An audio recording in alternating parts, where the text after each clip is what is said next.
గీతా వాహిని మహిళా మనులందరికీ మరియు పెద్దలకి అందరికీ కూడా నా నమస్కారాలు తెలియజేసుకుంటూ ఒక చిన్న కవిత రాశాను. ఈ కవితకు ఇన్స్పిరేషన్ ఒకసారి శ్రీదేవక్క మాటల్లో చెప్పారు. శ్రీకృష్ణుడికి మనమందరం ఏదో ఒక విధంగా ఇక్కడున్న వాళ్ళందరూ కూడా ఏదో ఒక విధంగా మనము అనుబంధం ఉన్నందుకే మనము భగవద్గీతను చదువుతున్నాము అని చెప్పారు. దానికి అది స్ఫూర్తిగా తీసుకొని ఒక కవిత రాశారు.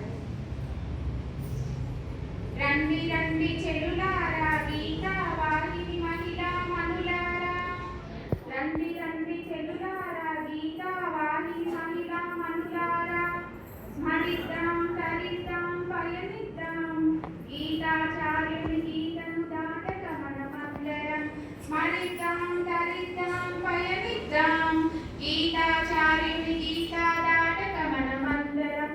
మహిళా మనస్సులు పసిడి వాకిళ్ళు తెరచి స్వాగతిస్తున్నారు గీతా శ్లోకాలను. మహిళా మనస్సులు పసిడి వాకిళ్ళు తెరచి స్వాగతిస్తున్నారు గీతా శ్లోకాలను. అందుకే ఇది నిర్ణయించినాడు ఆ దేవుడు శ్రీకృష్ణమూర్తి, అందుకే ఇది నిర్ణయించినాడు ఆ దేవుడు శ్రీకృష్ణమూర్తి. బృందావన విహారిలో కుశలముల పైన రాలిన తుషార బిందువులం మనమందరం, బృందావన విహారిలో కుశలముల పైన రాలిన తుషార బిందువులం మనమందరం. అందుకే ఇక్కడ గీతా సింధులమై గురుబంధువులమై బంధాన్ని పెంచుకొని పంచుకుందాం, పదుగురం పాడుదాం వీడక మచలుదాం గీతా వాహిని. రండి రండి చెడులారా గీతా వాహిని మహిళా మనులారా, రండి రండి చెడులారా గీతా వాహిని మహిళా మనులారా.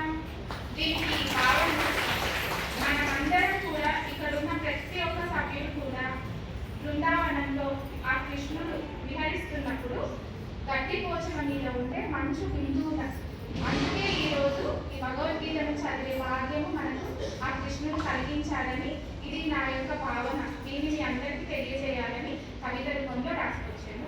Thank you so much.